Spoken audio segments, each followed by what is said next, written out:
I haven't told this story to many people.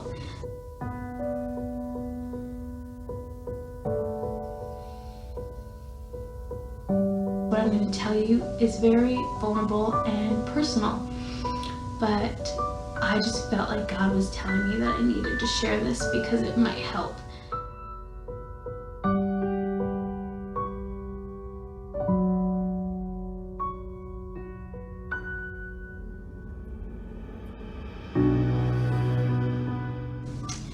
Hello everybody. Whoa, that voice was very serious. Hello everyone, my name is Cayenne. If you haven't been to my channel before, welcome. I am actually really excited that this will be the first video ever see of me because it's probably the most meaningful video that I will ever post. It's probably the scariest video that I'm ever going to post, and it's probably the most vulnerable video that I will ever post. I actually filmed this video last week and I was a wreck because this is a very hard story to share, but I wanted to film it again because last night I went to a Bible study and I just got some encouragement from a lot of powerful and supportive women, and I really wanted to re-record it in a way that was much more empowering, and I wanted to share more of what I got out of this experience in my life and what I learned. So here I am recording it again. I don't know if I'll be as emotional as last time. I'm sure I will because I haven't told this story to many people, but I'm gonna do the best I can to get through it. I got tissues on deck, so I just feel a lot more confident around telling it, and I just feel like it's so right. And I guess I should tell you what I'm doing. I haven't even said that. So I'm going to be sharing my testimony today, basically what brought me to God and what started my journey into becoming a Christian. I know God has put on my heart lately that I really need to share this, and that was really scary. That was a very scary call because what I'm going to tell you is very vulnerable and personal, but I just felt like God was telling me that I needed to share this because it might help other women or men or just help people. And I would always turn on the song Reckless Love, which I was just listening to. I would just bawl my eyes out every time I listened to it, and every time I just felt this conviction from God, like, you need to share your story. So here I am sharing it. I was actually raised in the church as a Christian. So I went to church for the first 14 years of my life. I was never super involved or passionate about it. I kind of would just go. My favorite thing was going to church camp because I had a crush on a boy. That's kind of what I made church camp about. And when I think it was about in middle school, when my mom actually decided to stop going to church, and she just felt very judged by people at church, which I believe was her reasoning for not wanting to go anymore. And since my mom didn't go, kind of all of us kids decided not to go either. So I have 4 siblings, and we all stopped going to church once my mom did. My mom stopped going, and so my dad was actually going to church for the last 7 years alone, which, Dad, if you're watching this, I love you so much. And thinking about that sometimes does make me cry, because I mean, just to go to church alone for 7 years, not knowing if any of your family was gonna start coming, I look up to you a lot for doing that. This isn't even the hard part of the story. Anyways, so my dad kept chugging along, and meanwhile I went to college. I went throughout whole high school not going to church. I went to college not going to church, and it wasn't to, I'm 24 now, so it wasn't until last year that I actually started going to church around this time when I was 23. I was actually going to go back to Impact Church, the original, like the second church I went to. And this is kind of like where we get into the more personal side of my testimony. And like, this is very hard to share because not many people know this. Not even my siblings know this. Only my parents know, and a handful of friends. So I'm really like letting the world in on like probably something I was very shameful, like the most shameful thing of my life. But I know that this might help somebody out there, and even if it just helps one person, then I am going for it. I don't care if I get ridiculed. I don't care if you guys leave nasty comments. I don't care if you judge me, because if I can just help one person and if they find God, then that's all that matters. So we'll rewind actually a couple, like 2 years prior to this, so 3 years ago. So I had never heard of this before I moved to Arizona, but like once I came to Arizona, like it was very much more about like what you look like. It was a lot more like there was like a lot of rich, like more upper class people here, and like everyone driving nice cars, and these girls like going and traveling the world, and us not knowing how it was they were doing it, but it just was very like glamorous. And I had heard of like that some of these girls had sugar daddies, and so me and my friend like looked into it for fun. We were just like, oh, we should like sign up for this website and just like see what it's like and see what's going on, because I don't know, as like a 21-year-old with like credit card debt and like wanting to go shopping, like that seems like the life. Like, oh, someone's gonna pay for me to just like hang out with them, go on dates with them, and like I get to have like Louis Vuitton bags and like travel the world. Like it sounded at the time like a sweet deal. Well, that's obviously not the case. But so I kind of like looked more into it and like signed up, and like it got to a point where like I had met up. I don't think I want to go into all the details of everything, but basically there was a point where like I feel like I was like selling my soul. Like honestly, I just put myself in a bad situation where I was doing things for money that were just like taking parts of my soul away, and my like self-worth. Like, and at the time I was like, I felt like I was a confident person, but clearly like my worth was like, I was willing to compromise my self-worth for money at this point. And it was like a very brief like thing that I kind of just like tried and experimented with. And I honestly feel like I walked out of one of the situation just numb. And I just knew like I never wanted to do that again. But at the same time I just felt numb. Like I didn't feel anything, and I just was like laughing about it, telling my friends what happened. But looking back, I know I was just like suppressing a lot of things that I later had to deal with. But yeah, I just like numb myself, and like we do that a lot in society. We just like brush things off. Wow, I feel like I'm saying like a lot. I'm sorry. But we sweep things under the rug, and we make things seem like it's no big deal.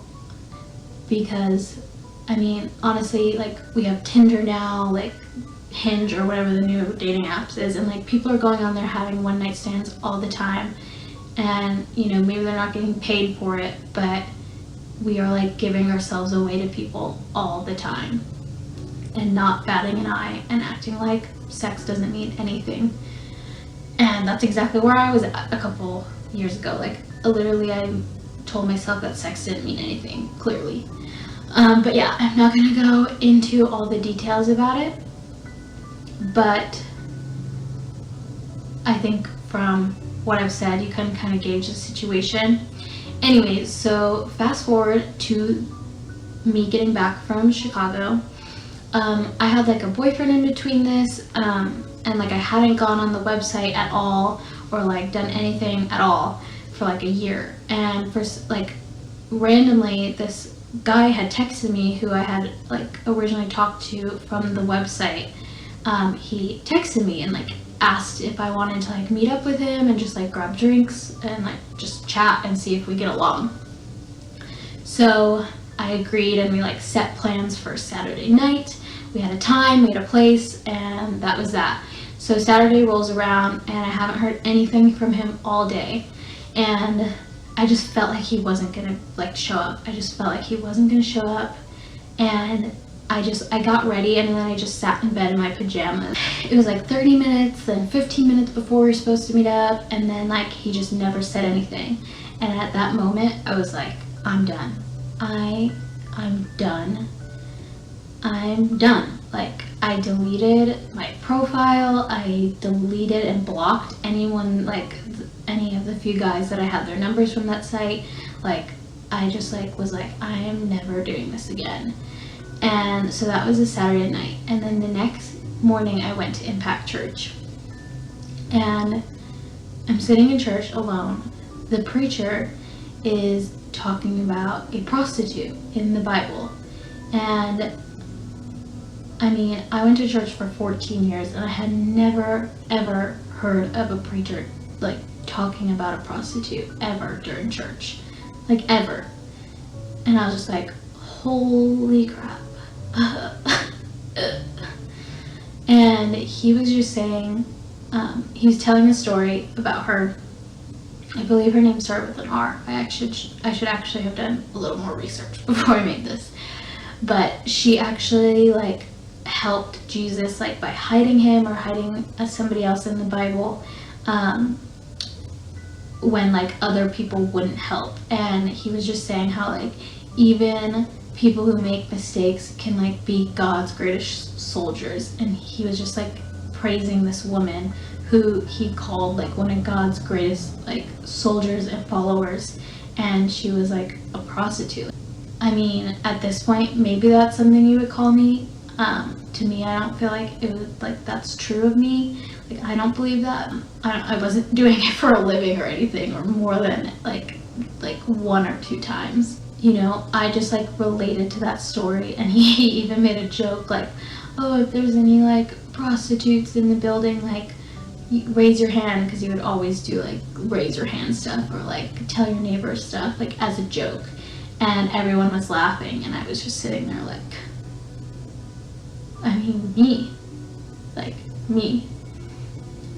And I'm sure he had no idea, but like I just felt like I was there to hear this. Like, God put me there to hear this message, because I had never heard, and still haven't, after being a Christian for a year, going to church like every week. I've never heard anyone talk about it ever again besides like these services. And like moving on in the story, he just like, or in the sermon, he was just saying how like God wipes all slates clean, and he will make you pure as snow. And like the bloodiest, the dirtiest, like it doesn't matter. Like when you give your life to God, he will just wipe it all clean and make everything new. And I just like obviously was bawling my eyes out. I was just like crying in my seat, like as he's praying. I was just crying, and I was just like, wow, like just wow. So I went back, and I'm pretty sure the next 2 services, he kept bringing up the story in the Bible about the prostitute, and he like, just like every time, like I just felt like God was talking right to me. And maybe he was talking to other people in the room, but like I just related to that story so much. And I remember like after each service, he would have us all bow our heads, and like it's like, if you want to give your life to God today, like raise your hand. And I just like knew I didn't feel ready yet, but I'm pretty sure by like the 3rd or 4th service is like when I raised my hand, and like I feel like that was like the first step I took. Well, so the hard part's over, so that's basically what happened, and I feel like I can sit here and tell this so much calmer, and like, because I'm so at peace with it, and I know I'm forgiven of what I've done, and I know that doesn't define who I am now.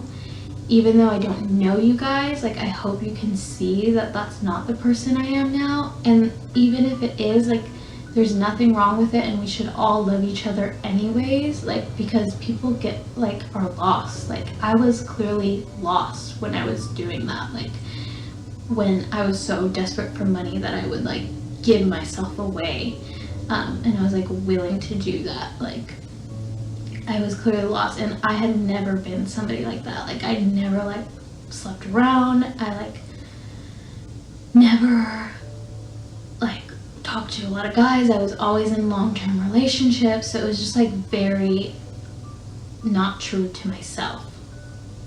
But yes, so that was a year ago, when all of this happened, and since then, like, so much has changed. Like, I feel like I've completely, like, given my life to God. Like, I don't even have sex anymore, and I would like to save that till marriage. I go to Bible study, like, once to twice a week. I go to church every week. I'm, like, surrounded by a great, amazing group of Christian girls. Shout out Wednesday night Bible studies. Like, you are a big part of why this video is gonna be public, and I just want to thank you guys all because I love you so much. And I'm crying, but thanks. Well, before this video, I prayed, and I just, like, really felt like what this video needs to be about is to tell you guys that it doesn't matter what you've done. It doesn't matter where you're at, what you're struggling with. God forgives you, and He will literally renew your life and save you. And I feel like prior to this video, maybe it didn't make a lot of sense to people. Maybe it didn't make any sense, like, to people I grew up with. Like, why is she going to church all of a sudden? Why is she posting about God so much? And, you know, sometimes it doesn't make sense until He saves you from something, like, from the deepest, like, mistakes of your life. And it's just, like, crazy that I can share this right now and just know that that was a different person, and I am completely new, and I'm completely forgiven for everything. And I know, like, what I have done does not define me, and whoever I'm going to marry will not care, because they're probably, or they will be a Christian too, and they will forgive me just like God asks us to do to everybody.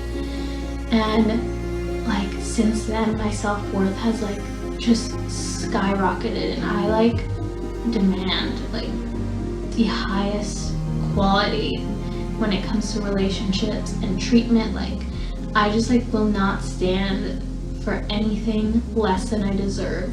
And I know just because I've done bad things doesn't mean I don't deserve something, like, beautiful and loving and amazing. And I feel like through this past year, that's just what God has, like, put on me, and, like, He's just, like, literally, like, risen me.